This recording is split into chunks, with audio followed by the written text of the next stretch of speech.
नमस्कार मित्रों, आप सभी का नंद विश्वकर्मा यूट्यूब चैनल में मैं नंद विश्वकर्मा हार्दिक स्वागत करता हूं। आज हम इस वीडियो में देखेंगे एमपी टेट वर्ग 3 चाइल्ड डेवलपमेंट एनालिसिस 9 मार्च 2022। आज हम इस पार्ट में चाइल्ड डेवलपमेंट और हिंदी के क्वेश्चन हल करेंगे। आज हम इस वीडियो में दोनों सब्जेक्ट के फर्स्ट एंड सेकंड शिफ्ट के लगभग 30 प्रश्न को हल करेंगे, जो हमें छात्रों ने जिनका एग्ज़ाम था उन्होंने प्रोवाइड करवाए हैं।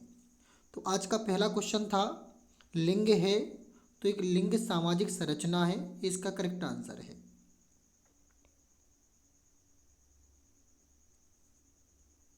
यदि आप हमारे चैनल पर फर्स्ट टाइम आए हैं तो चैनल को सब्सक्राइब कर लीजिए, साथ ही साथ बेल आइकन पर क्लिक कर लीजिए, क्योंकि हम आपके लिए पर डे आपकी एग्ज़ाम से संबंधित क्वेश्चन से लेकर आते हैं जो आपके लिए बहुत ही महत्वपूर्ण है।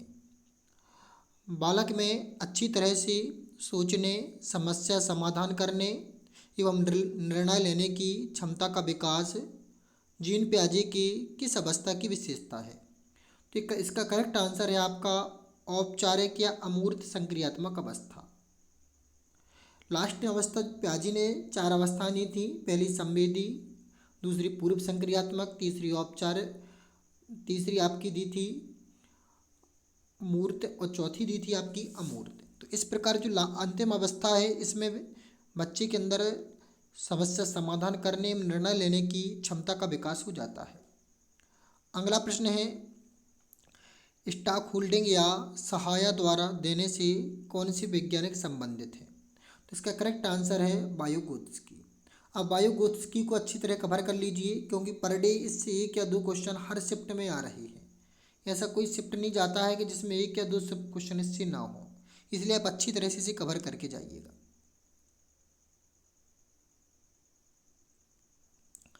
किस अवस्था में बालक पूर्ण रूप से माता पिता पर आश्रित होता है?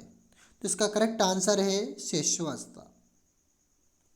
अगला प्रश्न है बालक के समाजीकरण में प्रमुख स्थान किसका होता है? तो इसका करेक्ट आंसर है आपका परिवार का। प्रथम स्थान होता है परिवार और स्कूल का, दूसरा स्थान होता है पड़ोस और स्कूल का।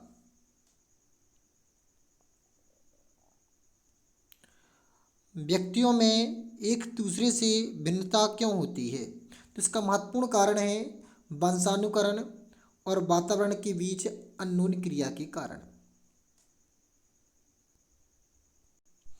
तो देखिए अगला प्रश्न है दंड तथा आज्ञा पालन कोहल वर्ग का नैतिक विकास की किस स्तर की विशेषता है? तो इसका करेक्ट आंसर है पूर्व परंपरागत। कोहल वर्ग से भी पर डे आपके 1 या 2 क्वेश्चन निकल रहे हैं, इसलिए आप कोहल वर्ग के चैप्टर जो सामाजिक और नैतिक विकास से संबंधित है तो इसको भी कवर कर लीजिए।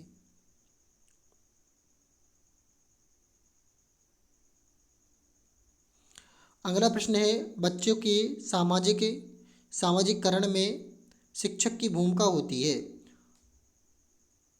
शिक्षक की भूमिका होती है तो इसका करंट आंसर है आपका अग्रमुखी, और यदि इसका ऑप्शन अग्रमुखी ना हो तो उनका बौद्धिक विकास कराने में महत्वपूर्ण भूमिका शिक्षक की होती है। अगर यह ऑप्शन नहीं दिया है तो बौद्धिक विकास कराने में भी शिक्षक की महत्वपूर्ण भूमिका होती है। अगला प्रश्न है मैं कौन हूँ, मैं क्या हूँ, मैं भी कुछ हूँ जैसी प्रबल भावना का विकास किस अवस्था की विशेषता है? तो इसका करेक्ट आंसर है किशोर अवस्था या जिंदगी की स्वर्णिम अवस्था होती है। इसे लाइफ का गोल्डन टाइम कहा जाता है। अगला है किशोरों को सबसे नाजुक एवं संवेदनशील समस्या क्या होती है? तो इसका करेक्ट आंसर है यौन संबंधी समस्या। यह एक ऐसी समस्या होती है किशोर अवस्था में अचानक द्वितीय लैंगिक गुणों का विकास हो जाता है, जिसके कारण जो छात्र होते हैं वह परिपक्व नहीं होते हैं, और इस प्रकार की समस्याएं ना तो किसी से कह पाते हैं ना ही वो किसी से बात बता पाते हैं। तो ये सबसे अधिक संवेदनशील समस्या होती है, और प्रत्येक अभिभावक का दायित्व है कि जब उनका पुत्र या पुत्री किशोर अवस्था में प्रवेश कर जाए तो उसे पुत्र या पुत्री की बद व्यवहार ना करके उससे एक मित्र के वत व्यवहार करें। मैं ऐसा क्यों कह रहा हूँ? क्योंकि आप देख रहे हैं कि वर्तमान में कई प्रकार की खबर मिलती हैं, जानकारी मिलती हैं कि जिसके कारण आप सुनते हो कि भिन्न प्रकार के जो किशोर किशोरियाँ होती हैं वो कदम उठा लेती हैं। और यदि आप उनसे मित्रवत व्यवहार करोगे तो आपका जो बच्चा होगा वह किसी प्रकार की कोई भी समस्या उत्पन्न होगी तो सबसे पहले वो आपसे शेयर जरूर करेगा और आपके अपने बच्चे की प्रत्येक समस्या प्रत्येक हरकत की जानकारी होगी। इसलिए आप यदि मेरी बात से सहमत हैं तो नीचे कमेंट बॉक्स में कमेंट करके जरूर राय दीजिएगा। किशोर अवस्था में घनिष्ठ या किस अवस्था में घनिष्ठ मित्रता की प्रवृत्ति पाई जाती है? इसका करेक्ट आंसर है किशोर अवस्था। यह 2 बार आ चुका है, लगभग 6 या 7 के शिफ्ट में भी एक बार आ चुका है। बुद्धि का एक कारक है, सिद्धांत से वैज्ञानिक संबंधित है, तो एक इसका करेक्ट आंसर है विनय। यह भी 2 बार आ चुका है, 6 मार्च के फर्स्ट शिफ्ट में भी एक बार आ चुका है क्वेश्चन। अगला प्रश्न है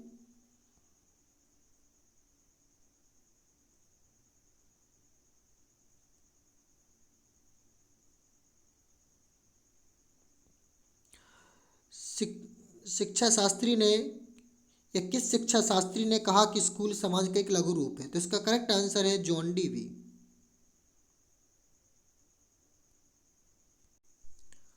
अगला प्रश्न देखते हैं। अब हम बात कर रहे हैं एमपी टेट वर्ग 3 exam question paper 9 March first and second shift Hindi. MP TET Hindi exam analysis. सुनने और लिखने की कुशलता का आकलन करने का सबसे अच्छा तरीका। तो सुनने और लिखने की कुशलता का आकलन करने का सबसे अच्छा तरीका है सुनी गई कहानी को अपने शब्दों में लिखना। संयोग में कौन सा उपसर्ग है? तो इसका करेक्ट आंसर है उपसर्ग। उपसर्ग से भी पर डे आपके क्वेश्चन निकलते हैं, तो इस चैप्टर को आप अच्छी तरीके से कवर करके जाइए, बेस्ट तरीके से इसकी तैयारी कीजिए।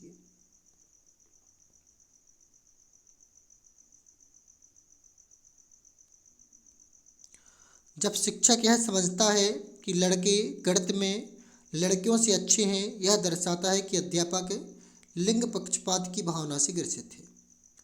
इति का विलोम होता है, तो इसका करेक्ट आंसर अथ। आप सबसे पहले इस बात को मेरी जरूर सुनिएगा कि आप एग्जाम जाने से पहले पर्यायवाची जितने हो सके उतने कवर कर लीजिए। विलोम, प्रत्यय, उपसर्ग, इन चैप्टर को जरूर कवर करके जाइएगा। जितना अधिक इन्हें आप कवर कर सके उतना कवर कर लीजिए। मैं ऐसा इसलिए कह रहा हूँ क्योंकि इन चैप्टर से अधिकांश क्वेश्चन निकल रहे हैं। प्राथमिक कक्षाओं के भाषा शिक्षक होने के नाते आपकी सर्वाधिक महत्वपूर्ण भूमिका है। तो बच्चों की भाषाई क्षमता के विकास के लिए तरह तरह के अवसर जुटाना। चंद्रमुखी में कौन सा समास है? तो इसका करेक्ट आंसर है कर्मधारय।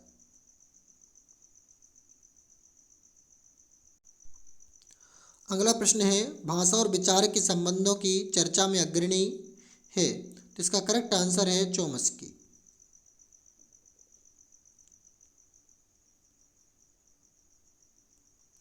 गुरु के समीप रहने वाला वाक्यांश के लिए शब्द है तो अंतोवासी। अंतेवासी शब्द का तात्पर्य होता है गुरु के समीप। प्राथमिक स्तर पर लेखन क्षमता के संदर्भ में सर्वाधिक महत्वपूर्ण है, तो इसका करेक्ट आंसर है आपका श्रुतलेख। श्रुतलेख कहलाता है सुनी गई बातों को लिखना। जैसे मैं बोल रहा हूँ, आप यदि इन्हीं प्रश्नों को नोट कर रहे होंगे तो ये आप श्रुतलेख कर रहे हैं। बहुभाषी कक्षा से तात्पर्य है जिस कक्षा के शिक्षक या शिक्षिका 2 या 2 से अधिक भाषाएं पढ़ा सकते हैं या पढ़ाते हैं। नीलगाय में कौन सा समास है? तो इसका करेक्ट आंसर है कर्मधारय। महोश्री महेश्वर में कौन सी संधि है? तो इसका करेक्ट आंसर है गुण संधि। परिपक्वता का सिद्धांत संबंधित है भाषा विकास से। इसके अलावा कुछ क्वेश्चन आपके शिक्षण शास्त्र से संबंधित, शिक्षण शास्त्र में विधियों से संबंधित निकले हैं। विधि से संबंधित लगभग 2 या 3 क्वेश्चन और बताए गए हैं। साथ ही साथ तार्किक क्वेश्चन निकले हैं। तार्किक क्वेश्चन है वो भी बाल्यावस्था से संबंधित, तो इन्हें आप जरूर कवर करके जाइए। ये भी आपके 2 से 3 क्वेश्चन निकल रहे हैं। तो यदि आपको वीडियो अच्छा लगा तो वीडियो को लाइक कर दीजिए। चैनल पर इसी तरह की जानकारी प्राप्त करने के लिए चैनल को सब्सक्राइब जरूर कर लीजिए। नमस्कार मित्रों।